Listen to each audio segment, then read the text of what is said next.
the Supreme Court skeptical of Trump's plan to not count unauthorized immigrants in redistricting. So this is from the New York Times. So for some backstory, Donald Trump wants to have House districting, which gets redone every 10 years, to not factor in all persons, as the Constitution says. The Constitution makes it very clear. There's a distinction between citizens and persons, right? Now, another thing was when the Constitution was drafted, there really was no such thing as citizenship. There was really no way to grant people citizenship. There was really no way to register all citizens in such a, like a fashion. So what they did is they decided, all right, districting will be based on the residents, the persons living in these districts, not the citizens, not those with proper paperwork. Now, the reason why Donald Trump's administration wants to change the Constitution, right? They don't care about the Constitution. They don't care about Thomas Jefferson's magnificent work of art. They don't give a fuck. You think Donald Trump gives a fuck about these countries' values? Not a chance, right? They want to change the Constitution to make it so that undocumented individuals do not count in House redistricting, which would inevitably reduce the size of districts where these people are heavily populated and probably swing them to be more Republican, right? Instead of having 3 districts occupy one region, right, you can have 1 district, and then you can redistrict it in such a way, like, look at Dan Crenshaw's district in Texas, for example. Look it up. I guarantee you it's going to be funny as hell. Look at that. They can district it in such a way, draw the map in such a way that, hey, there's Republicans, just representing cities for some reason, even though the cities, all the city legislatures heavily, like 90% Democrat, but all their House seats are Republicans. How does that happen? Right? You look at a state like Wisconsin, where gerrymandering creates a situation where 55% of Wisconsinites voted for Democrats for their state House and their state Senate. Right? Guess how many Democrats versus Republicans there are? 60% of the state legislature of Wisconsin is Republican. So a majority voting for Democrats, right? And Republicans get close to a supermajority. Really makes you think. So, let's read. Now, even the Supreme Court is like, bro, what? What? A skeptical Supreme Court on Monday reacted with frustration and some confusion to President Trump's plan to exclude unauthorized immigrants from the calculations used to allocate seats in the House. Removing undocumented immigrants from the census would most likely have the effect of shifting congressional seats and federal money to states that are older, whiter, and typically more Republican. But if the Census Bureau cannot provide Mr. Trump with specific information about a large enough number of unauthorized immigrants in the coming weeks, he will not be able to exclude enough of them from the reapportionment, to change the way House seats are allocated. That would leave the justices without a concrete dispute to decide. Indeed, I don't know why my fucking highlighter tool just broke. Like, some of these things are highlighted, right? But there's a quote from Amy Coney Barrett somewhere. A lot of historical evidence and long-standing practice really cuts against your position, Justice Amy Coney Barrett told Mr. Wall. Right now, this is one of those situations where, again, even Trump's guys, like Trump's goon squad, is like, bro, what?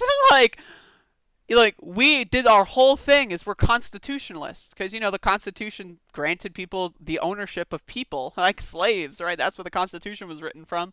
We're constitutionalists, and you're telling us to alter the Constitution for your bitch ass?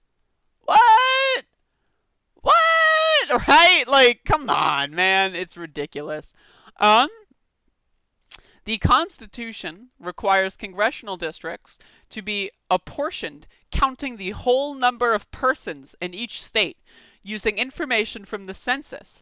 In July, Mr. Trump issued a memorandum taking a new approach for the purposes of reapportionment of representatives following the 2020 census. The memo said it is the policy of the United States to exclude from the apportionment base aliens who are not in lawful immigration.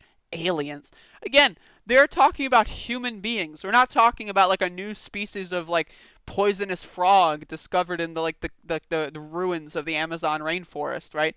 That like has the potential to take over the world with its venom. We're talking about human beings.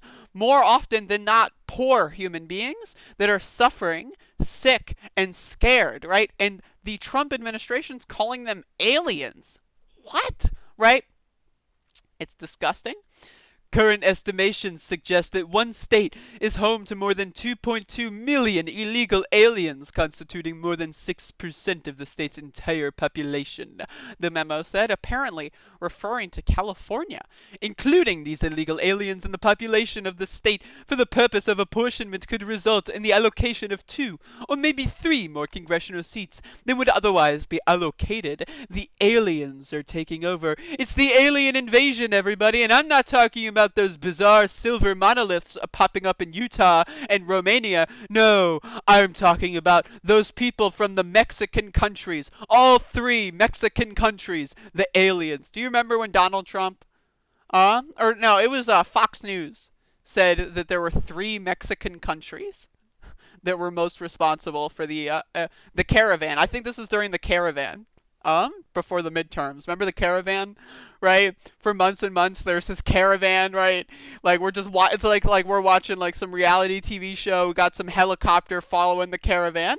Then all of a sudden, the day after the election, what? What? Care? I don't care about anything. What are you talking about? The election's over. Like all of a sudden, this caravan that is picking up people from all 3 Mexican countries, all of a sudden it disappears, right? It's like, it's really incredible how racist and how obviously and openly racist these guys are.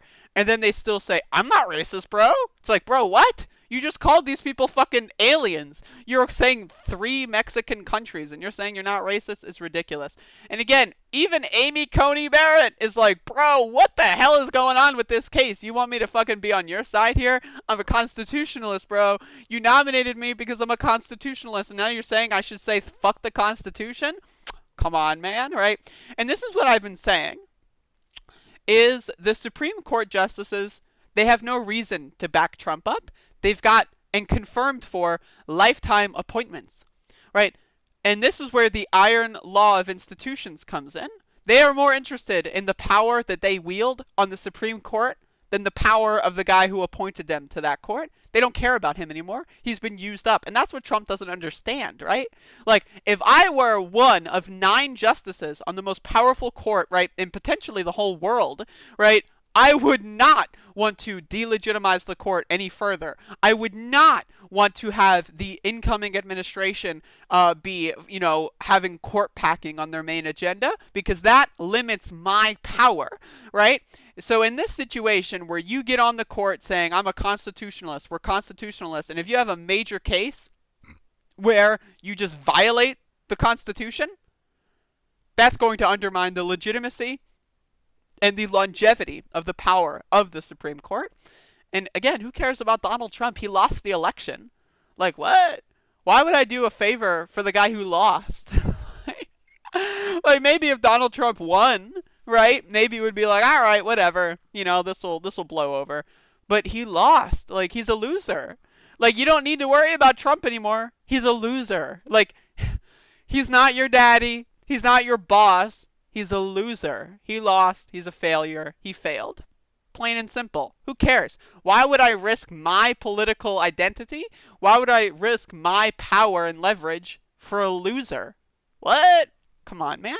Come on.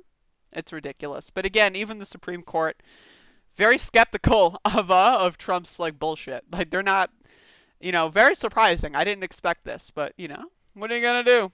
Trump is a loser. He's so much of a loser, even his own party admits it. They're just too afraid to do it in public.